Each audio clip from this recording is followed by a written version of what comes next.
Guys, आप सबका स्वागत है मेरे चैनल में। तो आज का दिन बीत गया और मैं सोची कुछ ब्लॉगिंग कर लूँ ऐसी। तो ब्लॉगिंग कर ली।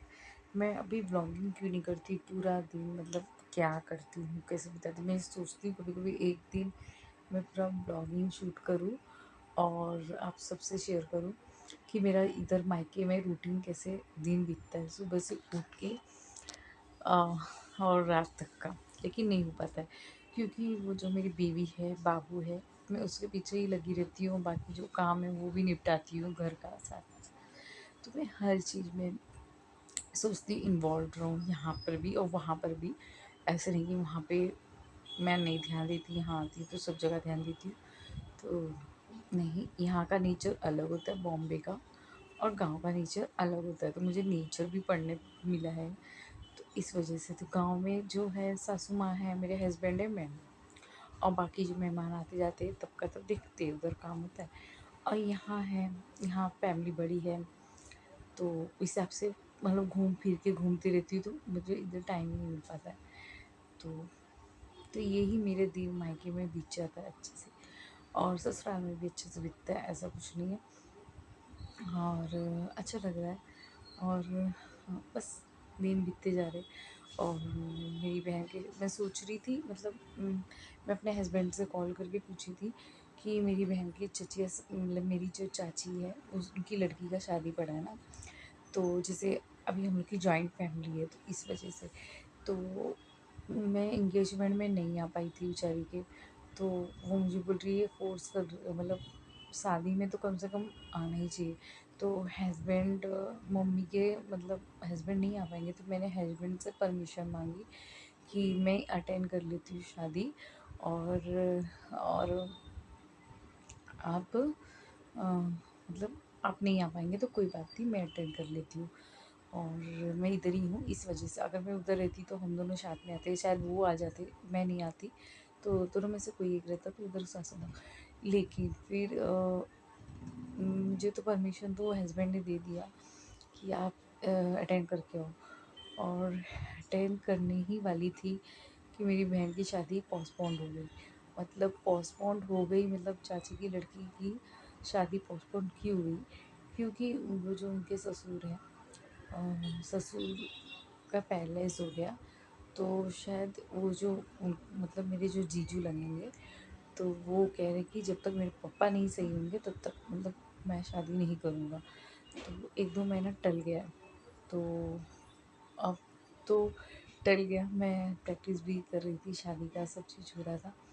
लेकिन अ, टल गया। और मेरे को तो ऐसा लगता है टलना नहीं चाहिए। ये जो माँ बाप, मतलब पापा जो पैरलाइज है, उनका काम है बैठना, शादी कराना, और एज भी हो गया है, तो इस वक्त कर ही लेना चाहिए सब चीज़। हर एक चीज़ होने के बाद ऐसे प्रॉब्लम आते रहते हैं, लेकिन इसको हैंडल करके आगे बढ़ने चाहिए। और ना कि हमें पीछे बैठ के इंतज़ार करना चाहिए कि वो सही होंगे तो होगा। ऐसा नहीं होता, क्योंकि उनके एज भी हो गए हैं, हर एक चीज़ है, हर एक चीज़ का प्रॉब्लम देखना चाहिए। और जो मतलब सिचुएशन आगे आया, बोलते हैं ना, भगवान से लड़ के तुम लोग इधर तो पहुँच लो, तो कर लेना चाहिए शादी। पता नहीं, अब उन लोग की मर्ज़ी। 2 महीने बाद, 3 महीने बाद, जब भी करना हो तो करेंगे। तो फिर देखते हैं क्या होता है। और फिर मेरा तो फाइनल है, देखती हूँ, जाना ही होगा। बनी, मैं तो सोच रही थी बड़ी बड़ी मम्मी की लड़की आई है, वो लोग जाएंगी तो उनके साथ चले। लेकिन मैं सोच रही थी, सब लोग बोल रहे थे शादी में रुक जाओ, तो मैं रुकने वाली थी। सब तैयारी भी हो गई हम लोग की, वो मतलब बोलते हैं, मैं भी अच्छे से तैयार हूँ, मतलब तैयारी कर ली थी शादी में जाने की। लेकिन टल गया। तो कोई बात नहीं, ये सब होते रहता है, आते रहता है, अप एंड डाउन्स थोड़ा बहुत। तो इंसान को कुछ उनका भी सीखना चाहिए, कुछ हमारा भी सीखना चाहिए, ऐसे ही इंसान आगे बढ़ता है। मेरा जहाँ तक हिसाब मतलब मेरा जहाँ तक सोच है कि नहीं डालना चाहिए, क्योंकि फादर्स के एज अकॉर्डिंग, एज वाइज के हिसाब से मैं सोच सकती हूँ कि हमें टालना नहीं चाहिए। हमें उल्टा, मतलब बहू आएगी, केयर करेगी और आगे बढ़ोगे, ऐसे होगा। तो इंसान को कर लेना चाहिए। तो कोई बात नहीं, जैसे उनकी सोच भी, अकेले हैं माँ बाप के, तो वो खुशी और होगा जो पापा से ही हो जाएगी उनकी। सभी लोग मनाते, कोई तो सोचता नहीं है। और देखते हैं, और फिर जब ये होगा तब आऊँगी। आने मिलेगा तो आऊँगी, नहीं आने मिलेगा तो नहीं आऊँगी, क्योंकि वहाँ पर भी बहुत सारे सिचुएशन आते रहते हैं, कब किसके में आ जाए तो मैं बता नहीं सकती। इस समय मौका था तो मैं सोची थी चौका मार लूँगी शादी भी अटेंड कर लूँगी, लेकिन नहीं, टल गया है। तो बस लाइफ में ये भी सीख रही हूँ। और पोस्टपोन्ड होना भी मतलब हो रहा है आजकल, पोस्टपोन्ड भी हो रहा है शादी। तो कोई बात नहीं, पोस्टपोन्ड भी देख लिया मैंने, और देखते हैं और क्या क्या देखना बाकी है। और वैसे तो बिंदास है, चलेगा, कोई बात नहीं।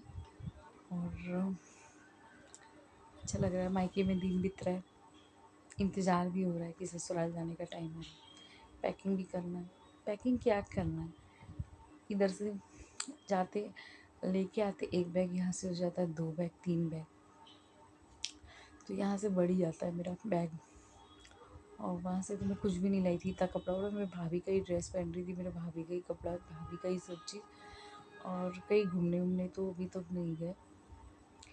सोचे थे पापा का, मेरी छोटी वाली मतलब पापा का मुंडन करवा के सब बोल रहे थे जाओ शादी के बाद, मतलब सोचे थे कि चाची की लड़की की शादी हो जाएगी उसके बाद मुंडन कराएंगे, लेकिन सिचुएशन ऐसे हो गए तो वो, लेकिन अभी नहीं कराएंगे मुंडन। बोलते ना खरवास के बाद भी क्या, मतलब बहुत बाद में कराएंगे, अभी नहीं कराएंगे।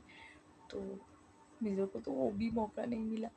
तो मेरे को कुछ नहीं, मैं ना खुश रहना चाहती हूँ, और जो मतलब मैं आने वाली जनरेशन को भी ये मतलब सीख, जो मेरी बहन को ये सीख दूँगी कि इस सिचुएशन आया, इससे सीखो कि आगे वाला चाहता क्या है तुमसे। और तुम्हें अच्छा है कि सब शादी के पहले, कुछ शादी के पहले समझने मिल रहा है, इससे बड़ी बात और क्या है। और बाकी तो वो लोग तो है ही समझदार। और डरना क्यों है, जो होगा उसे आगे देख के, पोस्टपोन होते रहता है, आगे पीछे होते रहता है। और आगे बढ़ना चाहिए, मेरे तो यही मैसेज रहती है कि हर सिचुएशन को मौका भगवान ने दिया है, उसे देखो और डट के सामना करो, क्योंकि किसी ना किसी को थोड़ा बहुत तो हो ही जाता है। खुशी रहती है। 4 फरवरी, मतलब 4 फरवरी को उसका शादी था, तो अभी मार्च अप्रैल में कुछ ऐसा कुछ लेके जा रहे। तो एक लगता है ना, लड़कियों के अंदर तो कुछ ज़्यादा ही आने लगता है एक्साइटमेंट, क्योंकि उन्हें जल्दी कहीं मतलब मौका नहीं मिलता, तो सोचते हैं शादी के बाद जो सपने होते हैं वो पूरा करेंगे, करने सोचते हैं। तो कहीं ना कहीं दबना पड़ता है, इसमें दबना क्या, सोचना क्या, आगे बढ़ो, जैसे थी वैसी रहो और आगे बढ़ते रहो। जो होगा उसे हैंडल करो, बस रोने गाने से, आंसू बहाने से कुछ नहीं होगा। मेरा तो यही है कि आँख में आंसू आए तो ही मतलब तुम मान लो, रो तभी तुम मान लो, ऐसा कुछ नहीं होता है। अपने आप को स्ट्रॉन्ग रखो, और तुम्हारी बहन, मैं हुई स्ट्रॉन्ग, आगे बढ़ते रहो। बाय।